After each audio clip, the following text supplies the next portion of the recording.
Saudara-saudariku yang terkasih, salam sukacita untuk kita semua. Sudah kita memberi senyum hari ini, Sabtu 13 September 2025. Gereja memperingati Santo Yohanes Chrysostomus, Uskup dan Pujangga Gereja. Kita awali permenungan kita dengan tanda kemenangan Kristus dalam nama Bapa dan Putra dan Roh Kudus. Amin. Permenungan kita diambil dari Injil Lukas bab 6 ayat 43 sampai 49. Karena tidak ada pohon yang baik yang menghasilkan buah yang tidak baik, dan juga tidak ada pohon yang tidak baik yang menghasilkan buah yang baik. Sebab setiap pohon dikenal pada buahnya. Karena dari semak duri orang tidak memetik buah ara, dan dari duri-duri tidak memetik buah anggur. Orang yang baik mengeluarkan barang yang baik dari perbendaharaan hatinya yang baik. Dan orang yang jahat mengeluarkan barang yang jahat dari perbendaharaannya yang jahat.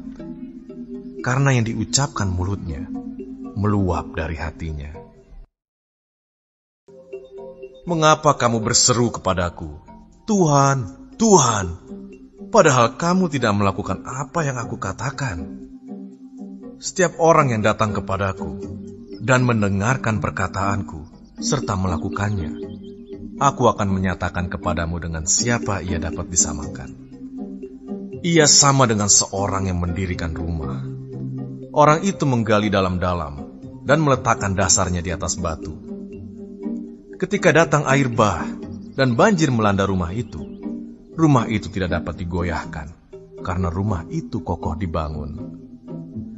Akan tetapi barang siapa mendengar perkataanku, tetapi tidak melakukannya, ia sama dengan seorang yang mendirikan rumah di atas tanah tanpa dasar. Ketika banjir melandanya, rumah itu segera rubuh, dan hebatlah kerusakannya. Saudaraku terkasih, ada dua hal yang diceritakan dalam Injil hari ini untuk kita. Pertama, wejangan Yesus untuk para muridnya. Tidak ada pohon baik yang menghasilkan buah yang tidak baik. Dan tidak ada pohon yang tidak baik menghasilkan buah yang baik. Injil ini bicara soal hati yang menjadi pusat kehidupan kita. Yesus ingin menegaskan pada para murid dan kita betapa pentingnya menjaga hati yang baik. Sebab hati yang baik menjadi pusat kehidupan manusia. Hati yang baik akan menghasilkan buah yang baik dalam sikap dan perilaku hidup. Sebaliknya hati yang busuk akan menghasilkan sesuatu yang tidak baik atau yang busuk pula. Maka sebenarnya dengan perumpamaan ini Yesus mengingatkan kita agar selalu menjaga hati kita. Agar hati kita menjadi tempat damai, tempat sukacita, tumbuh dengan baik, tempat Allah tinggal. Tempat rasa syukur selalu bergelora dalam kehidupan kita. Tempat kasih dan cinta tumbuh dengan subur. Dengan semuanya itu kita akan menjadi berkat bagi banyak orang. Karena itu jaga hati kita agar tetap menjadi tempat tinggal Tuhan. Kedua, Yesus menyampaikan perumpamaan tentang orang mendirikan rumah, hendaknya di atas dasar batu yang kokoh. Bila datang badai, rumah itu akan berdiri kokoh.